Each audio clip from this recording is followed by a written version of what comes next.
Yo, what is going on, everyone? My name is Nick, or the Notorious Fantasy, and in today's video, we're going to be talking about my week number 17 waiver wire pickups for fantasy football in 2021. Inside today's video, we're going to be going over some running backs, wide receivers, as well as tight ends that I believe you guys should be looking to pick up off the waiver wire right now. But before we could get into things, I would like to ask that if you are new to the channel and you do end up enjoying today's video, to please make sure that you do hit that subscribe button down below. And while you're down there, whether you are new to the channel or not, please make sure to hit that like button down below. It would help us out a ton. And if you would like to follow me on Twitter, please do so at NotoriousFNTSY. So without further ado, let's get into my week number 17 waiver wire pickups. We begin with my number one waiver wire pickup of the week, and that is Darrel Williams, running back of the Kansas City Chiefs, going up against the Cincinnati Bengals this week in Cincinnati. Clyde Edwards-Helaire is now considered week to week with a bruised shoulder, making it very unlikely that he ends up getting the nod to play on Sunday up against the Bengals. This is going to elevate Darrel Williams to be the lead number one running back on the team. Now, Derek Gore will be seeing some work behind him, and that would make sense as he has earned it this season throughout some solid plays throughout some of the games on the year. But at the end of the day, Darrel Williams will be the lead back without Clyde Edwards-Helaire last week up against the Pittsburgh Steelers in what was just a destruction of the Steelers offensively as well as defensively by the Kansas City Chiefs. In that game, Darrel Williams had 11 rushes for 55 yards as well as 3 receptions on 3 targets for 30 yards. Now, again, it is definitely important to monitor the health of Clyde Edwards-Helaire throughout the week, all the way until we get to game day, because if Clyde Edwards-Helaire is miraculously able to play, and even though everything I've read basically points to the fact that he's not going to play, if he is able to go on Sunday, then obviously you do not want to be playing Darrel Williams because he will be the backup in that scenario. But as long as basically everything I've seen goes correct and Clyde Edwards-Helaire ends up missing this game up against the Bengals, I think Darrel Williams really does have the potential to be a top 12 running back on the week. Next up, we move to another running back, Darrel Ogunbowale, running back of the Jacksonville Jaguars, going up against the New England Patriots in New England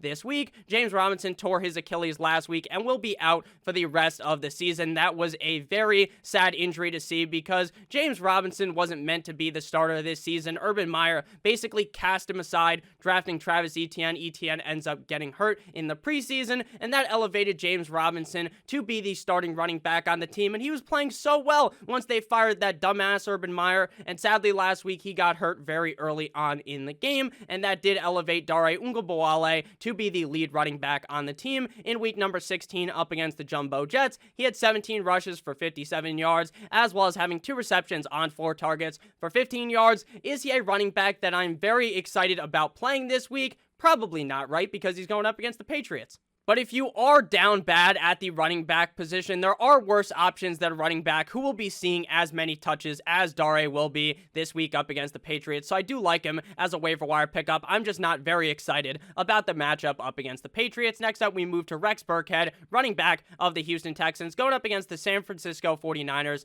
this week in San Francisco. Burkhead appears to be the clear number one lead running back on this team, even if David Johnson was able to return this week. The news reports show that David Johnson has been sent back to the COVID-19 list, which would point to the fact that he may not be able to go up against the 49ers. But even if he is able to play, I really think Rex Burkhead has elevated himself to that number one role based upon his performance last week up against the LA Chargers. Now, this was a matchup that I thought was interesting for Rex Burkhead, but at the end of the day, how excited can you be for the Houston Texans running back? I understand that the team has looked a little bit better. Davis Mills certainly isn't some trash can at the quarterback position, but the LA Chargers are a good team. I thought they'd be able to shut him down, even though they're pretty shit against the run. That was completely wrong because Rex Burkhead had 22 rushes for 149 yards and not 1, but 2 touchdowns in that game. He also had 2 receptions on 2 targets, which equated to 0 yards. But hey, if you're in half PPR, full PPR, you enjoyed those points for catching the ball. At the end of the day, again, this is not the most ideal situation in Houston for Rex Burkhead, but I think he will be able to get it done up against the 49ers this week. Thus the reasoning as to why I believe you should pick him up off the waiver wire. Next up, we move to Devin Singletary, running back of the Buffalo Bills, going up against the Atlanta Falcons this week at home in Buffalo. Singletary has been the clear lead running back over the last 2 games. Not the most ideal of situations, though, because at any point, the Buffalo Bills could somehow just switch up and go to Zach Moss, go to Matt Breida. But again, those worries that I had a couple of weeks ago are basically non-existent at this point. I just wanted to make note of it because the Buffalo Bills running back core has been just so confusing all year long, aside from the last 2 weeks. Week 16, up against the New England Patriots, he had 12 rushes for 39 yards as well as a touchdown. He also had 5 receptions on 6 targets for 39 yards, which is very interesting because Devin Singletary is not a running back known for getting a million targets game in and game out. Up against the Atlanta Falcons, this seems like it could be a smash matchup if Devin Singletary is truly given the lead role on the Buffalo Bills. Next up, we move to Jordan Howard, running back of the Philadelphia Eagles, going up against the Washington football team this week in Washington. Head coach Nick Sirianni told reporters that Miles Sanders will be out this week, but they will not place him on the IR, meaning that they hope he will be able to return later on in the season. And, the season ends next week, so I assume that means that they want him to be back next week or maybe for the playoffs if the Eagles are able to make it there. The Eagles are hopeful that Jordan Howard will be good to go. If he cannot go, then I think Boston Scott would be the number 1 running back on the team, and he would be in a very solid matchup as well, because the Washington football team just got a fucking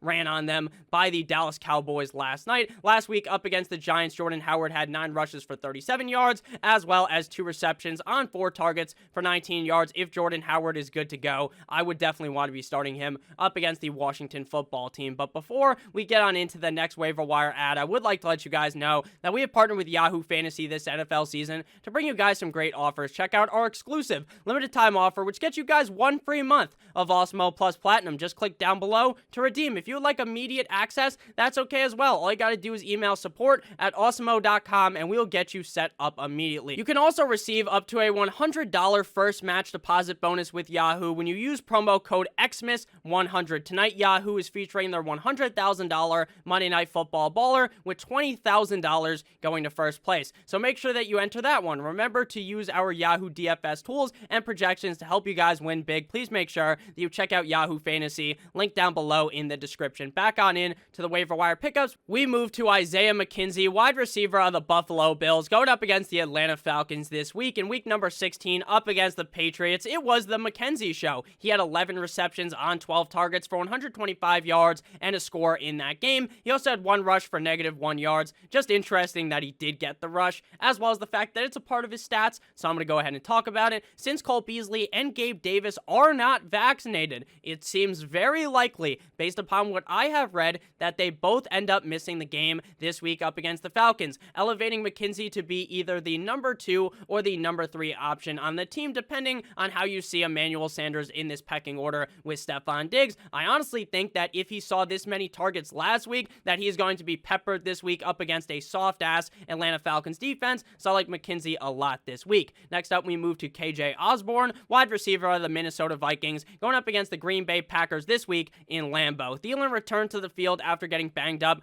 against the LA Rams last week. He re-aggravated his high ankle sprain in the first half of the game. If I was the Minnesota Vikings, I'm not too sure how ambitious I would be with wanting to get Adam Thielen out there, as he is a clear focal point in this offense. If he plays this week, then if I'm being honest with you, I don't think I would risk it playing KJ Osborn. But if Adam Thielen is gone, then I would be very excited to play him, even in this tougher matchup up against the Green Bay Packers. In week number 16, up against the LA Rams, Osborn had 5 receptions on 7 targets for 68 yards, 1 yard off of being very nice with 69, as well as a touchdown in that game.